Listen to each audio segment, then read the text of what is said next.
Dax Hunter was strapped into the seat of his helicopter. The Rhodesian summer heat sweltered like an epic biblical tale.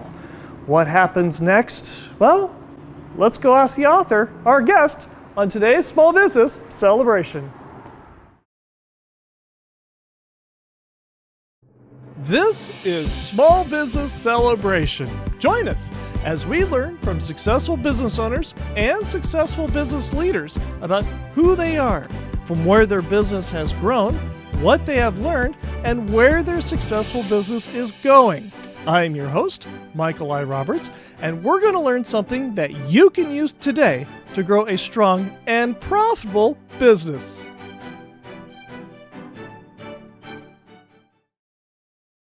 Hello, Visionaries, and welcome to Small Business Celebration. And our guest this week is Gary Albyn, who's the author of A League of Warriors. Welcome to Small Business Celebration. Thank you, Michael. And for visionaries who don't know who are you, and what is it that you do? My name's Gary Albyn. I am a big-time author. I am a security consultant, a bodyguard, and a bodyguard instructor.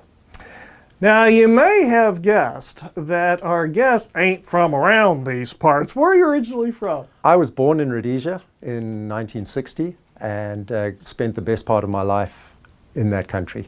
And the country is now Zimbabwe. That is correct. Gained independence in 1980. You started your young adult life in the Rhodesian military. That's correct. As a pilot. What did you fly? So I joined the Rhodesian Air Force in 1978 after leaving high school and spent the first 6 months ground training school. Then we moved on to an Italian-built aircraft, the CR Marchetti. And 6 months, 110 hours after that, we moved on to medium-speed jets. After your tenure in the Rhodesian Air Force, you left and went to South Africa, did you not? That's correct. I moved to South Africa. In fact, if I could just go back a month or two, I left Zimbabwe and went across to the UK for a brief holiday. We call it a holiday, a vacation. And I was attending the world-famous Farnborough Air Show, and I happened to bump into a rather dapper old Spitfire pilot from the Second World War. Right. And with a monocle pressed in his eye socket, this dear gentleman told me that I should pursue the same formula as the Americans, and that is to get a degree behind my name before I continued with my passion for aviation. I thought that was sound advice. So when I went back to South Africa, I enrolled in the university and I studied civil engineering. You went into the corporate world? I rose through the corporate ranks, but I was never fulfilled. I didn't find that it was assuaging my passion, my other passions. Why not? I think I had a yearning to fly all the time. I was flying privately as a helicopter pilot at that stage, and my weekends were filled with books and learning and flying, and it was fulfilling, but it was not a career. And at some stage, probably 20 years into my corporate life, a friend of mine who was working as a civilian contractor in Iraq, of all places, contacted me, and he said, he's an ex-Rhodesian like myself, and he said, I've just discovered that there's a British company here that's hiring helicopter pilots. Would you be interested? Would you like me to put your name forward?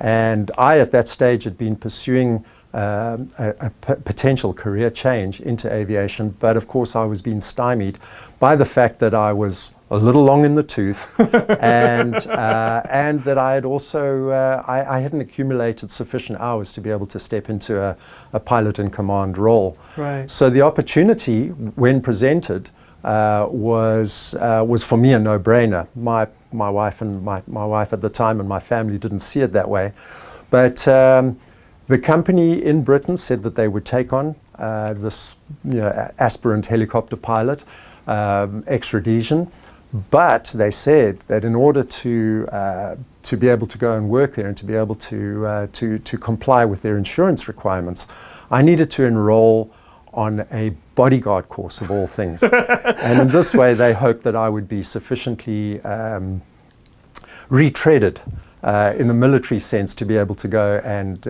operate in a hostile environment. So let me get this straight. In order to fly a helicopter, you had to become a bodyguard.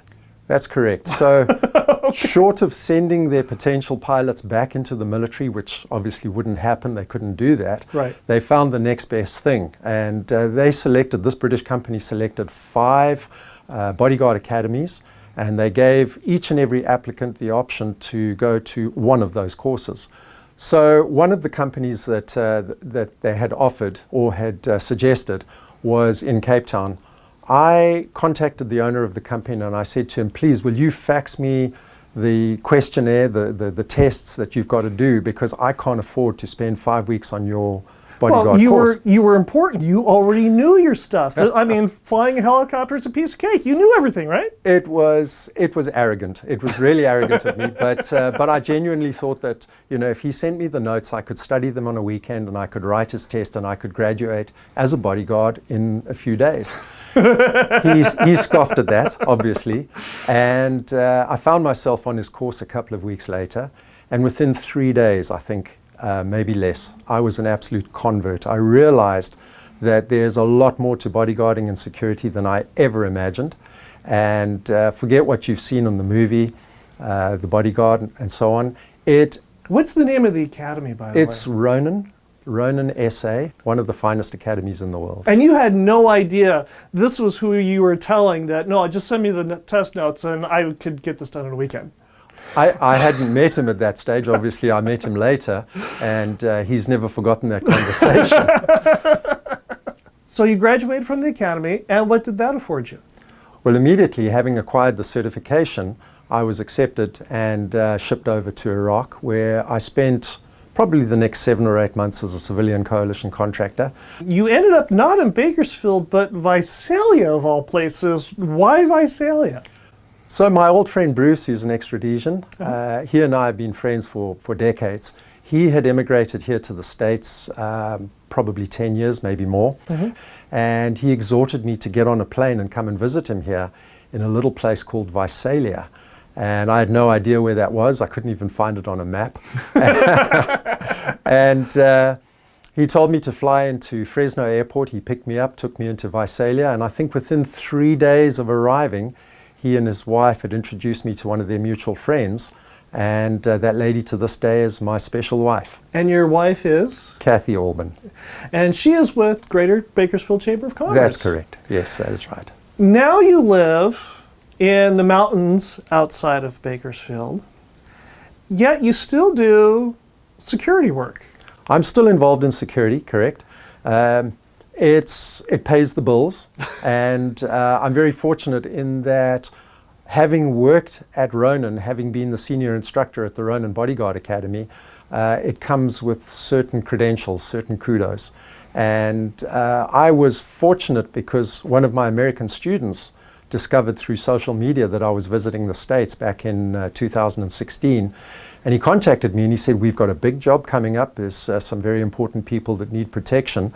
Are you free and available to come and work on the detail?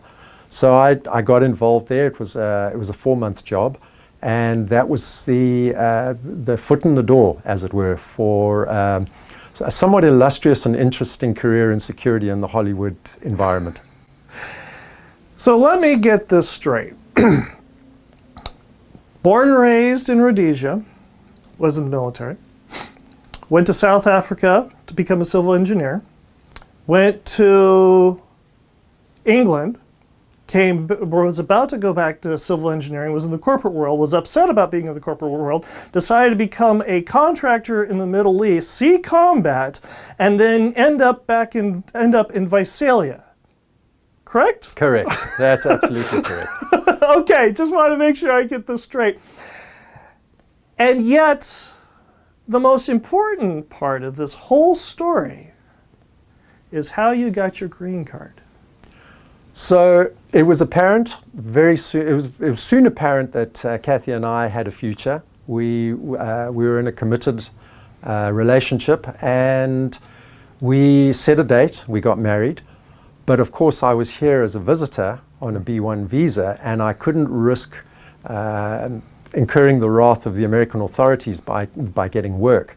So in that period, while my paperwork had been submitted for a green card, I said to Kathy one day, I said, you know what, I'm going to use the time, since I can't work in the traditional sense, I'm going to use the time to write a book.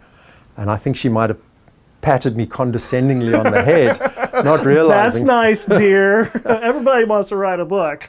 Not realizing that I think in my heart for a long time I felt as if I had a novel buried somewhere deep there.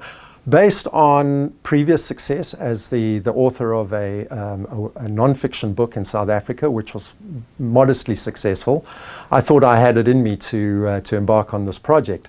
And seven months later, I finished A League of Warriors. And just in time for Christmas, A League of Warriors by our guest, which you can find here at Russo's Books. And just in time for Christmas, for that last-minute Christmas gift. And the author really does know what he's talking about. And if Visionary Nation wants to get in touch with you, how do they do that? I can be reached on my website, garyalbyn.com. I'm on Facebook, Gary Albyn Author, or just Gary Albyn. If you like Small Business Celebration, go ahead and like, subscribe, and notify, and leave a comment. We love the comments that come from you visionaries who want to learn more about what we have to offer, the people that we can learn from, the subjects that we want to learn from, and your questions, which do get answered here on Small Business Celebration. And when we come back, we're going to learn in the great world of publishing, do you go ahead and self-publish, or is it better to have a publisher do it for you? When we come right back. Any business can benefit from their employees' participation in Toastmasters. They will develop confident and competent public speaking skills. These foundational skills will aid them in communicating with customers, with coworkers, management, the media, and even in relationships. Join us. Learn to speak with confidence, engage your audience, and make your message stand out.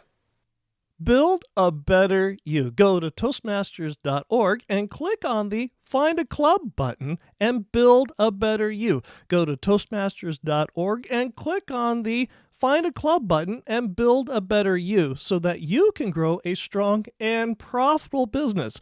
Go to Toastmasters.org, click on the Find a Club button and build a better you.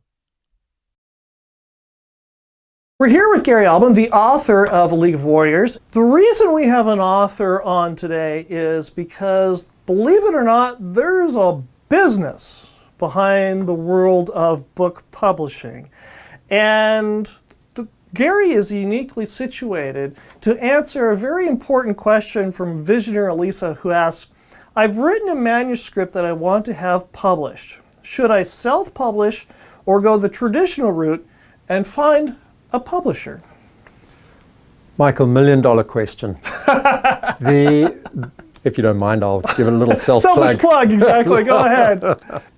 You have gone both routes of publishing, both self-publishing and through a traditional publisher. What are some of the advantages of self-publishing? Michael, when I first got to America, with the success of Manzovo back in South Africa, I was under the impression that it would be a shoo-in to find similarly, or to find a similarly enthusiastic publisher here in the States. Right. That wasn't as easy as I thought. This is a massive market. I never realized how large the American book market was. Coming from a country where, sadly, we have probably one of the highest rates of illiteracy in the world. And book sales are measured in the thousands, not in the millions. And if you make a few thousand, you automatically become a bestseller, right. Which is, in the grand scheme of things, on the grand scale of, comparing to the UK or the American book market is minuscule. So I came here with a bit of a false expectation of the likelihood of being able to find a publisher here. So very quickly realizing that a whole new world has opened up for authors through Amazon, the likes of Amazon, self-publishing, where you can actually put together a book, depending on how detailed it is or how much effort you put into it. You can bring a book to market within, a couple of weeks. As I say, a small reference book. There's no reason why it shouldn't take you, more than that, longer than that. I quickly discovered that Amazon, while it's not exactly paint by numbers, it's as good as a leading you by the nose through the process. They've made it as simple as possible. Obviously, they want as many books published as possible for the revenue. Right. That doesn't necessarily mean that every author is going to sell thousands and thousands of copies. But for the dedicated author who's prepared to push and to market him or herself, there is potential.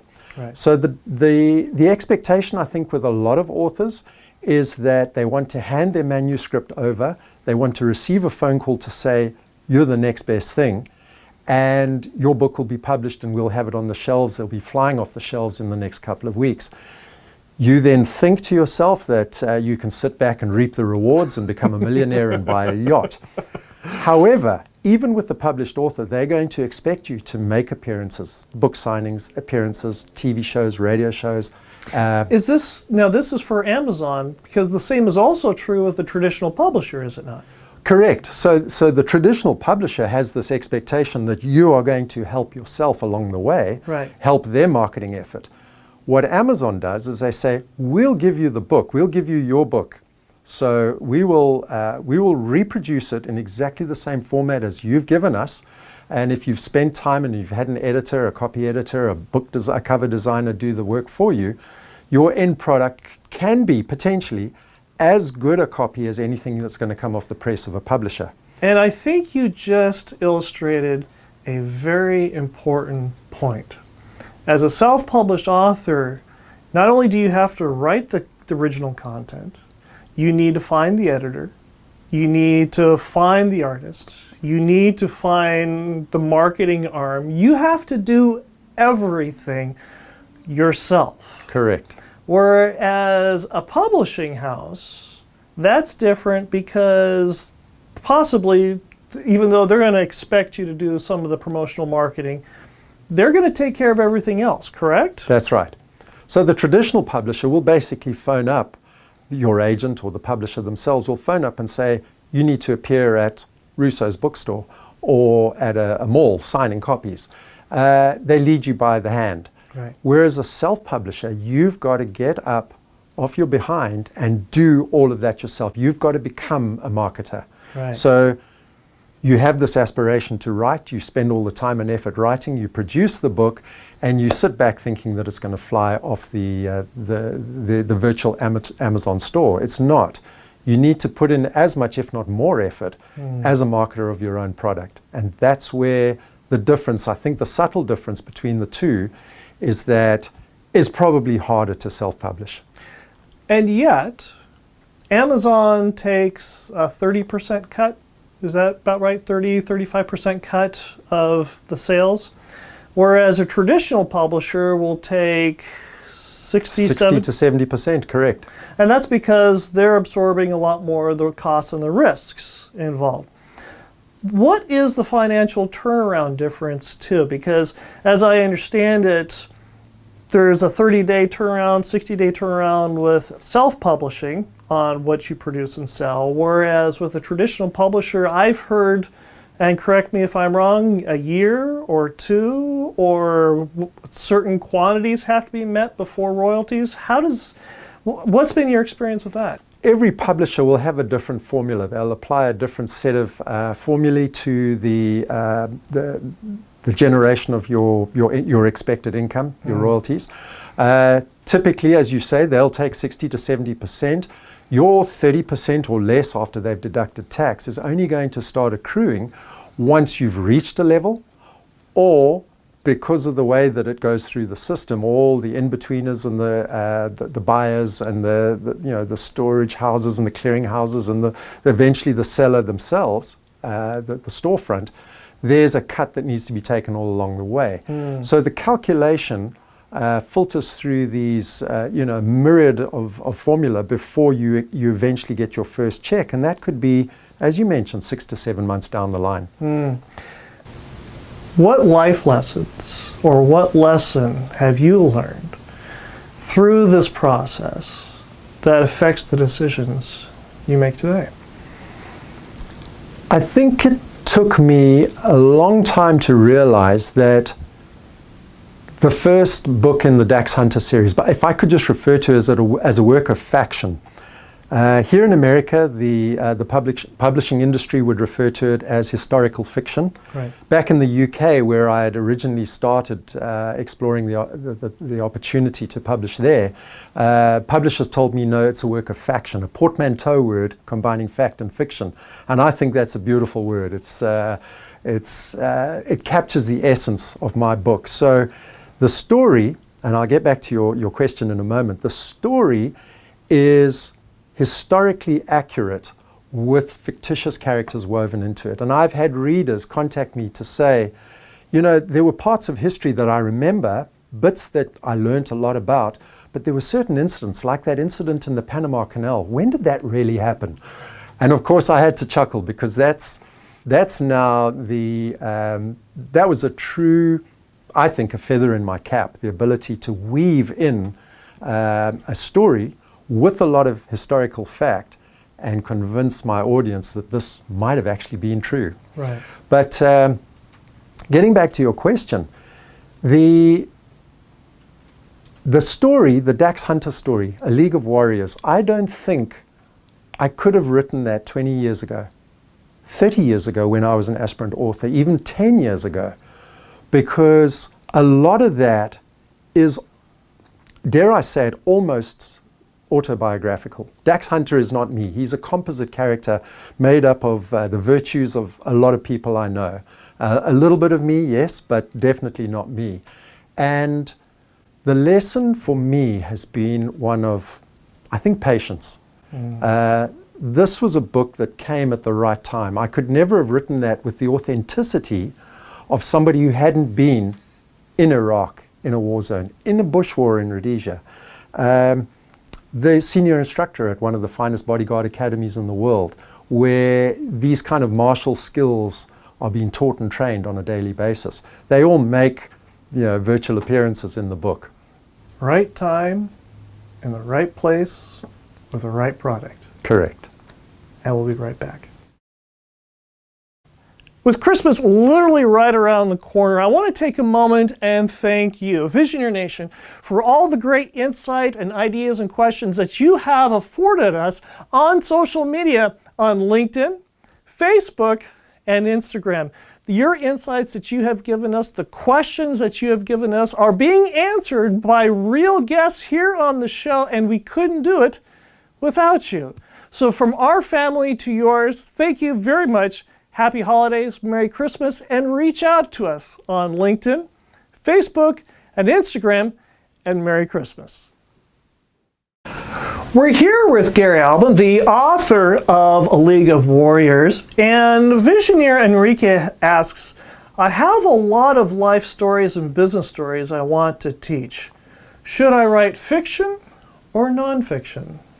The giveaway for me there, Michael, was in the first part of his question. He says that he's got experience in both camps, fiction and non-fiction. I would say, if you're starting out, stick with what you know best. I would like to think that I've heeded that advice, because I too have branched into both fiction and non-fiction, Right. But not after first kind of dipping a toe and earning my spurs, as it were, in the one before crossing over into the other. But do what you do best, and soul search. Find out, you know, ask yourself those probing questions. Which one of the two of those two categories am I best at? Would I best fulfill the reader's expectation if I produce a book in that category? What authors or author has been the most influence on you and your writing?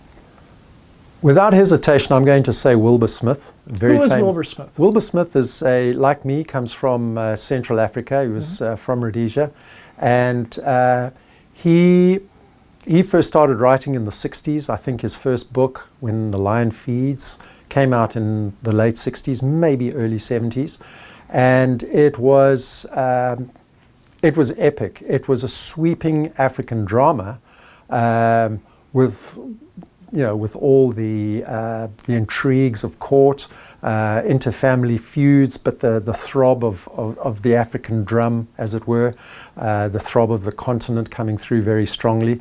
And it appealed to a very wide audience. When I say wide, the European audience, African audience, and of course Australia, Far East as well.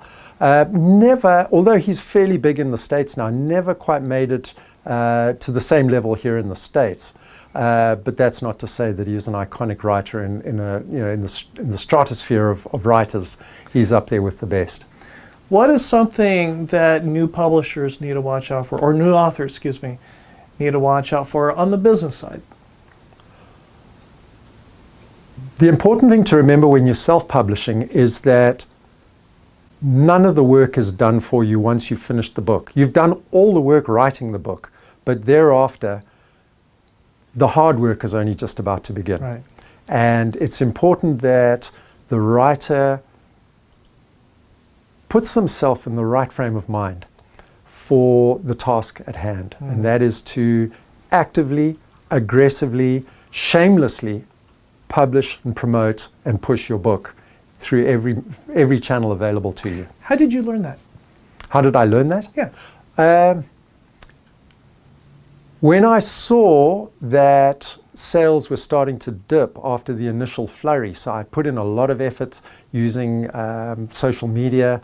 I exhorted friends to buy copies of the book. I went on to the various groups that I belong to on Facebook that are germane to the topic that I wrote about. And of course, you quickly exhaust those avenues.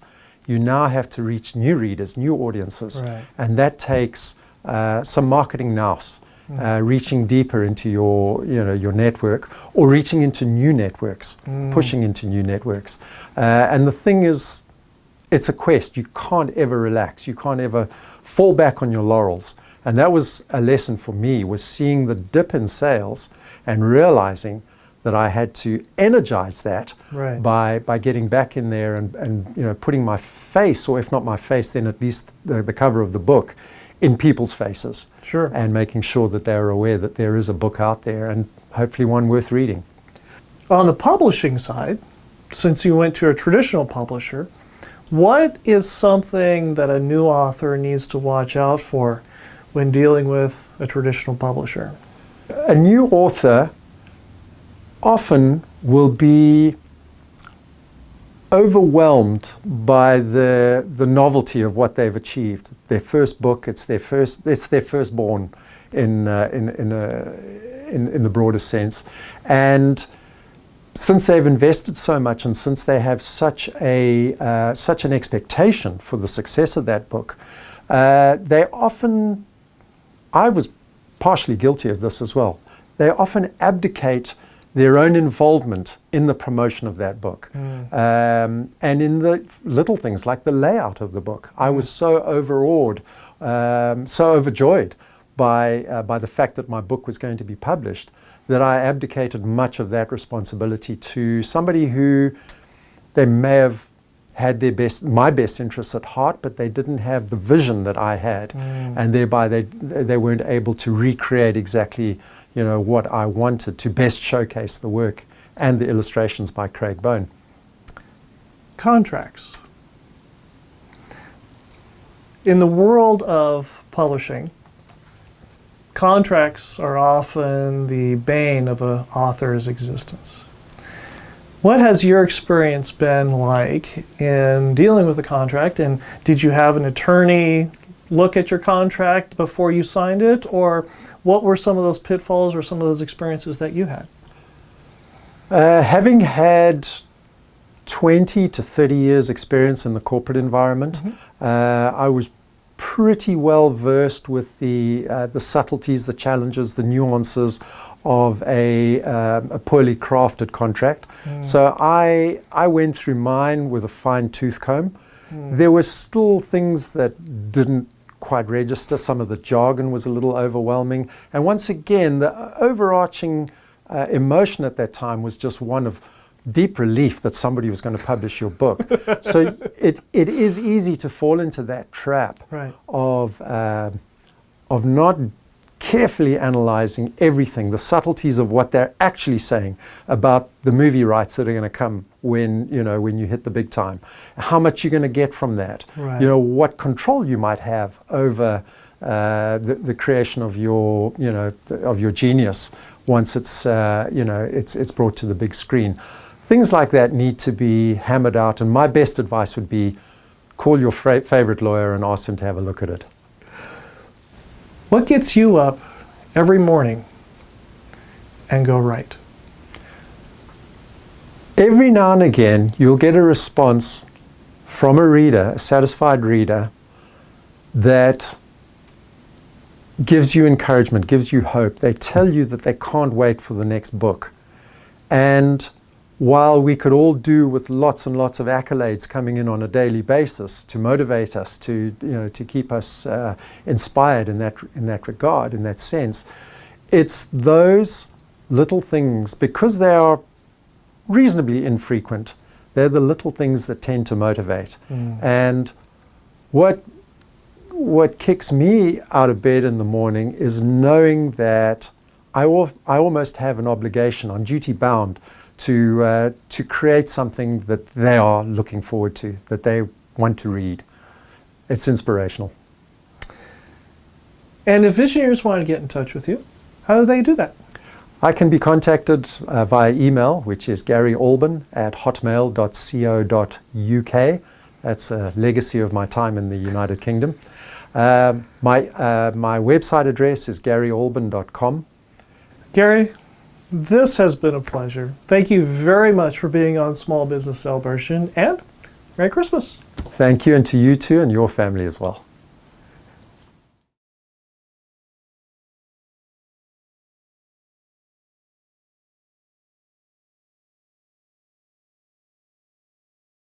Any business can benefit from their employees' participation in Toastmasters. They will develop confident and competent public speaking skills. These foundational skills will aid them in communicating with customers, with coworkers, management, the media, and even in relationships. Join us. Learn to speak with confidence, engage your audience, and make your message stand out. Build a better you. Go to Toastmasters.org and click on the Find a Club button and build a better you. Go to Toastmasters.org and click on the Find a Club button and build a better you so that you can grow a strong and profitable business. Go to Toastmasters.org, click on the Find a Club button and build a better you. Who is a visioneer? A visioneer is a business leader who is a pioneer that has vision. A visioneer is someone willing to see the world not as it is, but as it could be, and is willing to do something about it. A visioneer is ethical, smarter, faster, and leaner than the mainstream competition. A visioneer gives value first because visioneers are in the business for the long haul. Visioneers understand the difference between saving money and earning a profit. Visioneers define their destiny. Visioneers create their own luck. Visioneers surround themselves with successful, like-minded people.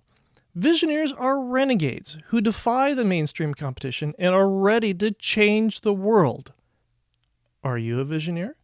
Join the Visioneer Tribe with Small Business Celebration on LinkedIn, Facebook, and Instagram today.